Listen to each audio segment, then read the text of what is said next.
안녕하십니까. 산업은행 PF3실의 김관석 단장입니다.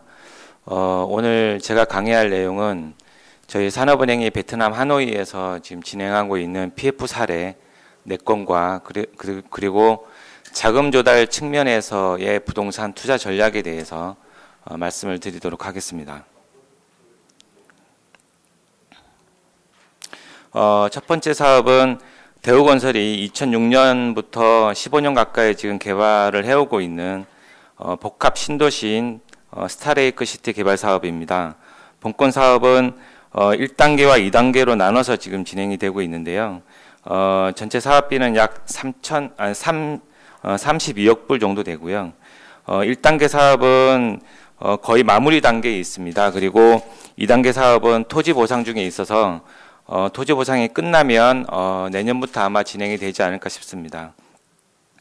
전체적으로 주택이나 빌라가 공급이 되고, 그 다음에 업무 단지에는 상업시설과 복합용지가 공급이 될 예정입니다. 전체 면적은 약 한 11만 5천 평 정도 됩니다. 본건 사업지는 베트남 사람들이 풍수지리적으로 굉장히 선호하는 그 서호의 서측에 위치를 하고 있습니다. 그래서 주요 간선도로인 2번 링로드 2번 도로와 4번 도로와 인접을 하고 있고요. 그리고 베트남 전체, 하노이 전체에 도시철도를 지금 건설을 하고 있는데요. 2호선이 본건 사업지 중앙으로 관통을 하고, 그리고 4호선이 서측으로 인접해서 지나가고 있기 때문에 교통 입지 여건은 매우 우수한 편이라고 보여집니다. 전체 하노이 도시의 전체 지도인데요. 지금은 살짝 그 CBD 지역에서 살짝 위쪽으로 벗어나 있긴 하지만 도시가 점차적으로 지금 확장을 하고 있기 때문에 나중에 가면 가운데 위치하면서 중요한 거점 지역으로 발전할 걸로 예상이 됩니다. 그리고 저희 사이트 밑에 경남 랜드마크 72와 그다음에 롯데센터가 있고 호황킴도 저희 사이트와 인접해 있는 상태입니다. 그리고 노이바이 공항과는 약 16km 정도가 떨어져 있고요. 그리고 대규모 설비 투자를 했던 삼성전자 핸드폰 공장이 본건 사업지로부터 약 36km 정도 떨어져 있는 위치에 있습니다. 부지개발 현황입니다. 보시는 이제 노란 점선 밑에가 1단계 사업지고요. 위에가 2단계 사업지입니다. 그리고 오른쪽 편으로가 주거단지라고 보시면 됩니다. 빌라와 아파트가 공급이 되고 있고요. 그 다음에 왼쪽이 그 업무단지입니다. 여기에 상업시설과 오피스, 호텔 등이 공급이 될 예정입니다. 그리고 가운데에는 베트남의 8개 중앙정부 청사가 이전을 할 예정으로 있고요. 서축으로는 대한민국 대사관을 비롯해서 15개국 대사관이 들어설 외교단지가 자리를 할 예정입니다. 남쪽에서 본 항공사진입니다. 주변에 저희 사업지를 비롯해서 주변에 계속적으로 개발이 진행되고 있는 상태고요. 그 주고동에 있는 빌라입니다. 이 빌라가 최고 분양가액이 미화 달러로 260만 불이었습니다. 그러니까 한화로 약 32억 정도 되는 거고요. 총 364세대를 공급을 했고 이미 완판이 다 돼서 입주까지 다 한 상태입니다. 안에는 수영장이나 다양한 커뮤니티 시설이 갖춰져 있고요. 그 스타레이크 시티 안에 있는 지원 시설입니다. 호수공원이 가운데 자리를 하고 있고, 그 다음에 축구장이나 테니스장, 그 다음에 수영장, 여러 가지 편의 시설들이 잘 갖춰져 있는 상태입니다. 주변에도 공원이라든지 아니면 외교단지, 그 다음에 저희 사이트 위쪽에 대규모로 10푸차 신도시가 건설이 되고 있는 상태고요. 본건 사업 구조도입니다. 일반적으로 뭐 특이한 사항은 없습니다. 대우가 100% 출자한 THT 법인이 사업 시행을 맡고 있고 대우 비나가 시공을 맡고 있습니다. 이 사업의 특징은 뭐냐면 통상적으로 택지개발 사업을 토지개발 사업을 하면 산단을 개발하거나 이런 사업들을 하게 되면 대부분 사업비의 상당 부분을 펀딩을 해서 진행하는 게 통상적인데 본건 사업은 사업의 불확실성이라든지 여러 가지 리스크 때문에 분양대금에 거의 의존하는 사업 형태로 진행이 됐습니다. 그러다 보니까 펀딩을 할 때 저희가 이제 펀딩에 들어가서 참여를 하긴 했지만 대부분 사업을 대우건설이 보증하는 형태로 펀딩이 됐다 이렇게 보시면 될 것 같습니다. 이번 건은 스타리크 시티 안에 있는 건축개발 사업입니다. B3CC1 호텔과 오피스가 공급되는 사업인데요. 본건 사업은 중앙정부청사가 들어오는 사이트와 그다음에 외교단지 사이에 들어 있고요. 총 기간은 9년 3개월, 그리고 호텔 한 동과 오피스 한 동이 공급될 예정입니다. 본건 사업은 앞에 사업은 어쨌든 대우건설이 책임지고 가는 SPC 구조로 갔다면 본건 사업은 펀드 구조로 운영이 됐습니다. 시설 배치도인데 호텔은 한 동이고 오피스는 한 동이고 호텔은 위에는 호텔로 공급이 되고 밑에는 서비스 레지던스로 공급이 될 예정입니다. 하노이 시내의 주요 호텔 분포 현황과 운영 현황입니다. 주로 CBD 지역인 호황킴 주위와 그 다음에 서호 지역 주변으로 집중적으로 호텔이 공급이 되고 있고요. 아크펜시 같은 경우에는 보통 80% 이상을 보이고 있기 때문에 가동률 자체는 굉장히 양호한 수준이라고 보여집니다.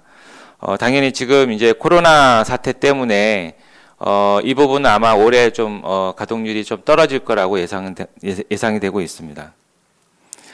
그리고 서비스 레지던스 부분인데요. 여기는 저희 한국 사람이 자주 가는 랜드마크 72나 그 다음에 롯데 하노이 센터 같은 경우에는 거의 공실 없이 가동률이 94%, 98%로 보이고 있습니다. 그래서 전반적으로 레지던스에 대한 가동률 자체는 호텔보다는 더 우량할 걸로 예상이 됩니다. 오피스 공급도 굉장히 제한적이었습니다. 특히 저희 사이트처럼 A급의 오피스 공급 자체가 굉장히 정체되어 있었던 상황인데요. 최근에 베트남이 경제적으로 성장을 많이 하면서 최근에 오피스 공급에 대한 수요도 많이 늘어나고 있는 상태입니다. 그래서 2000년 이후에는 오피스 공급이 A급에 대한 오피스 공급이 점진적으로 늘어날 걸로 예상이 되고 있고요. 그 공급도 CBD 지역보다는 지금 저희 사이트가 위치하고 있는 더 웨스트 지역이나 아니면 세컨더리 지역으로 공급이 집중될 걸로 예상이 되고 있습니다. 본건 사업은 펀드 구조로 진행이 됐고요. 국내에서 펀드를 개설을 하고 그 다음에 리스크를 분산하기 위해서 1종과 2종을 구분하고 1종의 FI가 60% 에코티를 참여를 했습니다. 그리고 2종의 CI와 SI가 지분을 40%를 투자를 했고요. 여계 지역을 거쳐서 베트남에 투자가 이루어집니다. SPC 1과 2를 구분하는 거는 호텔과 오피스를 분리해서 매각을 하고자 분리를 했고요. 나중에 요 본건에 대해서 매각을 추진하고 엑시스를 할 때는 여계 지역에 있는 SPC의 지분을 매각을 하거나 아니면 국내에 있는 펀드의 수익증권을 매각하는 방식으로 엑시스를 할 예정입니다. 다음 사업으로 H1 주상복합 사업과 오피스를 공급하는 사업입니다. 본건 사업은 주고동에 위치를 하고 있습니다. 빌라가 같이 속해 있는 총 사업 기간은 7년이고 건설 기간은 약 한 3년 가까이 예상을 하고 있습니다. 아파트 2동 228세대와 오피스 1동을 공급할 예정입니다. 본건 사업은 앞에 B3CC1 같은 경우에는 펀드 구조로 진행이 됐지만 본건은 리츠 형태로 진행이 되고 있습니다. 그래서 베트남에서 오피스는 임대 후 분양을 하고 매각을 하고 그 다음에 아파트는 외국인한테 30%를 분양을 할 수 있도록 되어 있습니다. 그래서 30%는 국내에서 한국에서 분양을 할 예정이고요. 나머지 70%는 현지에서 분양을 할 예정입니다. 그렇게 해서 여계 지역에 있는 SPC를 앞에 B3CC1과 마찬가지로 여계 지역에 있는 SPC 지분을 매각을 하거나 아니면 국내에 있는 리츠의 지분을 매각하는 방식으로 엑시스를 할 예정입니다. 아파트 권역별 현황입니다. 주로 저희 사업지와 그 다음에 CBD 지역인 호황킴 주위에 집중적으로 아파트가 공급이 되고 있는 상황이고요. 하노이의 가구 수는 약 26만 가구 정도 됩니다. 그 중에 약 80% 이상이 중저가 아파트로 공급이 됐었고요. 저희 아파트처럼 럭셔리 아파트는 약 2% 정도에 불과합니다. 그 아파트들도 등급별로 공급 현황을 보시면 주로 저희 사이트 주위로 집중적으로 공급이 되고 있고 그다음에 주위에 신도시가 건설되는 지역으로 중저가 아파트들이 공급이 되고 있다고 보시면 될 것 같습니다.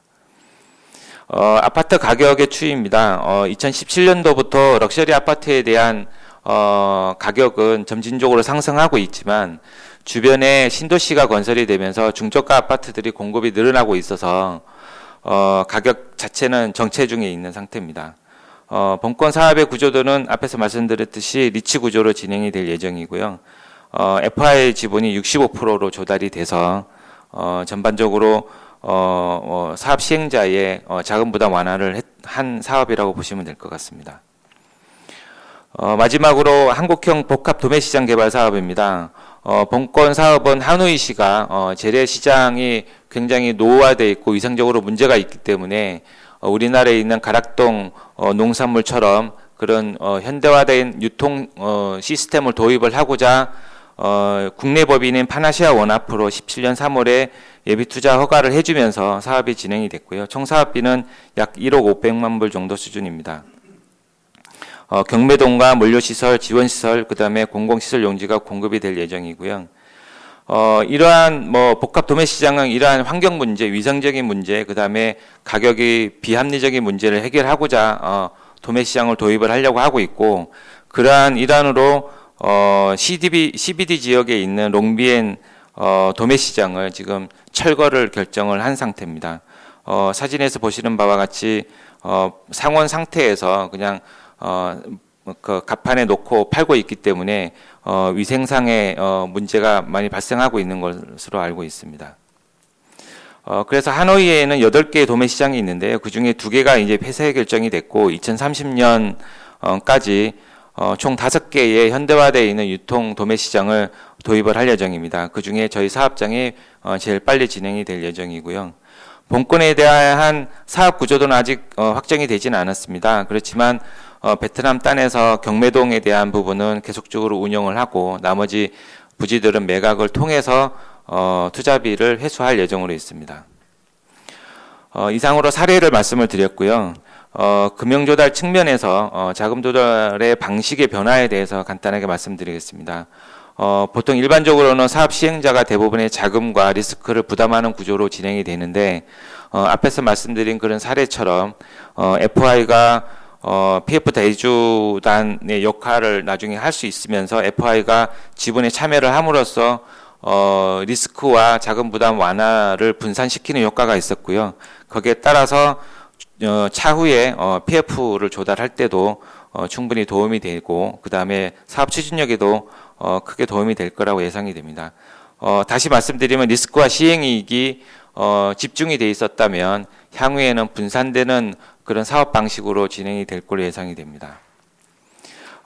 주요 체크 포인트입니다. 자본금 기준인데요. 베트남 시장은 부동산 사업법상 총 투자 자금의 20%를 자본금으로 조달을 해야 됩니다. 총 사업비가 5천억이라고 하면 1,000억 정도를 자본금으로 조달을 해야 되는 부담이 있습니다. 그렇기 때문에 반드시 사업을 하기 위해서는 자본금 조달을 어떻게 할 것인지에 대한 사전적인 점검이 꼭 필요할 거고요. 그 다음에 PF 조달도 호텔이나 오피스 같은 경우에는 우리 한국에서 조달을 할 수도 있습니다. 그렇지만 주택개발 사업 같은 경우에는 꼭 베트남 현지에 있는 현지 금융기관을 통해서만 조달을 하도록 되어 있습니다. 그래서 PF 대출금을 어떻게 조달할 것인지에 대한 부분도 사전적으로 고민을 해보셔야 될 거고요. 참고적으로 국내 금융기관이 베트남에 지점이 있는 경우에도 현지 금융으로 인정을 해주고 있습니다. 그리고 엑싯 방안인데요. 이것도 저희가 이제 부동산에 투자를 하긴 하지만 부동산을 매각하는 방법으로 엑싯을 하는 방법은 세금 문제나 여러 가지 청산의 문제가 있기 때문에 지금 앞에서 말씀드린 대로 여계 지역의 지분을 매각하거나 수익증권을 매각하는 방식으로 엑싯할 수 있는 방안들을 모색을 하시면 도움이 되실 거라고 생각이 됩니다. 네, 마지막으로 이렇게 이제 금융기관을 통해서 투자를 유치를 하려면 어떻게 해야 되느냐인데요. 당연히 금융기관들이 매우 보수적으로 접근을 하고 심사를 하고 있기 때문에 사업성에 대한 부분은 어느 정도 양호한 사업장이어야 될 거고요. 그보다 제일 중요한 건 리스크와 수익을 어떻게 배분하느냐인 것 같습니다. 그래서 리스크를 많이 가져가는 당사자가 수익도 많이 가져가고 그 다음에 이익도 적절히 배분하는 사업 형태나 규모에 따라서 적절한 사업 구조를 만드시는 게 중요할 것 같고요. 거기에 따라서 안정적인 엑시 구조와 사업 명분을 만드신다면 금융기관에 투자 유치하는 데 도움이 될 거라고 예상이 됩니다. 이렇게 해서 투자 유치를 하시게 되면 대규모 자금을 조달을 할 수 있고 사업 시행자의 자금 부담을 완화할 수 있기 때문에 다른 그 사업 시행자 입장에서는 다른 사업을 또 모색할 수 있는 그런 장점이 있습니다. 그리고 그 다양한 역량을 갖춘 투자자들과 같이 사업 리스크를 검증하고 분산을 했던 경험이 있어서 그런 파트너십을 기반으로 추가적인 사업을 도모하는데도 크게 도움이 될 걸로 예상이 되고 있습니다. 이상으로 강의를 마치도록 하겠습니다. 감사합니다.